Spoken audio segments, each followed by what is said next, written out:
ف احنا في هذا اللقاء هذا، امريكا هذه كنا نقولوا سابقا ليش تبي انت تقول الان في امريكا كنا نقولوا تصدز امريكا، تصدز في الجامعه العربيه وتصدز فينا احنا كنا تصدز في هذه السياسه.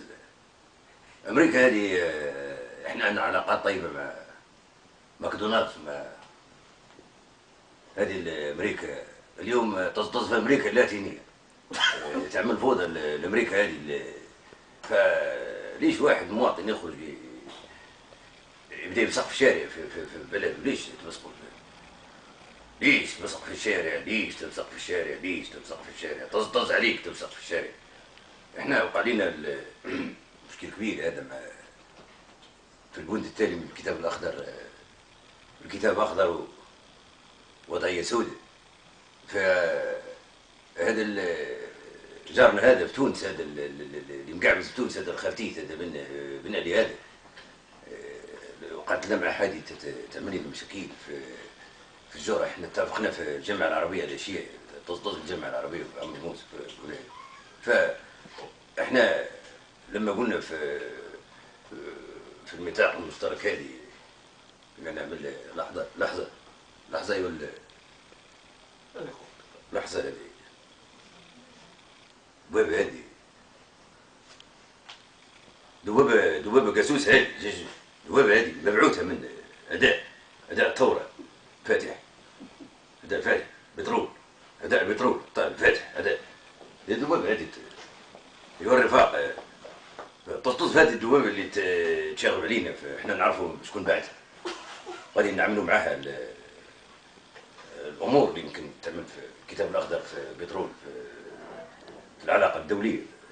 احنا شفناش وقع في العراق، وانا كنت باغي نعمل نووي، ولكن النوويات سيئه بتاع هذو الجامعه العربيه عملوا تصدز في البترول في الكتاب الاخضر. فاحنا الان عندنا سيف الاسلام، سيف الاسلام هذا اللي غادي نحركوا قطع راس دبان هذه اللي تعمل لي هذا السيف تصدز في البترول، امريكا بترول الكتاب الاخضر. فهذا بن علي هذا يعني يعمل لنا مشاكل. فعنده عصي هو يضرب الشعب التونسي هذه، لانه نترك الكلمه المقرر هذا يتكلم لنا على فيما يتعلق بالقضيه ديال بن علي هذا.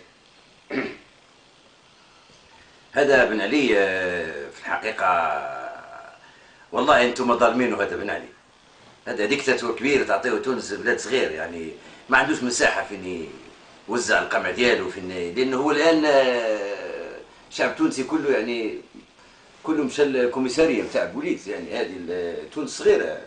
هو عنده عصا، هذا بن علي عنده العصا في المكتب. لما تكون فوضى مثلا في صفاقس يضرب يقول صفاقس سكتي، صفاقس يبغي يضرب مدينه اخرى فيها مضارع اسكتي تونس، الحمامات. هذا تونس يعني والله انتم ظالمينه. هذا بن علي ديكتاتور كبير قد الاخلاق، تعطيه بلاد صغير. هذا خاصو استراليا، خاصو كندا، خاصو قاره كبيره باش يكون عنده متسع من جغرافي باش يوزع القمع ديالو، يكون عنده يعني. ففيما يتعلق ببن علي هذا بغى يضرب واحد تونسي عامل فوضى في الحدود مع ليبيا. العصا كانت عصا بن علي طويله، ضربت واحد ليبي، فوقعت ازمه دبلوماسيه بين البلدين الشقيقين الجارين.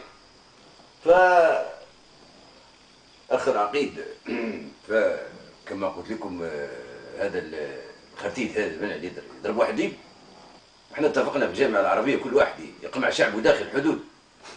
احنا عندنا اتفاق هذا كنا قلنا واتفقنا عليه جميعا، وانا كتفي هذا يضرني منذ سنين، لان احنا تصدزنا كثير في هذه القضيه. فانا لقيت الحل في هذا في قضيه الشرق الاوسط. ليش بن علي هذا يضرب واحد ليبي، يضرب بعصا طويل، يضرب توانسه. احنا تكلمنا وقلنا ان كل واحد يهلك شعبه داخل الحدود الجغرافيه. ولذا نفكر في العلاقه مع هذا الخرتيت هذا التونسي يعمل انتخابات عندنا في بلداننا هي دائما مزوره بطريقه نزيهه وشفافه. فانتخابات عندنا احسن انتخابات. انا الحمد لله ما عندي انتخابات، السلطه من الشعب وانا هو الشعب. واللي يتكلم نجيب له سيف الاسلام يقطع له راسه ودنيه كله. هذا في الكتاب الاخضر. شوف الصفحه 33. فهذا بن عليه انا عندي معاه مشكل.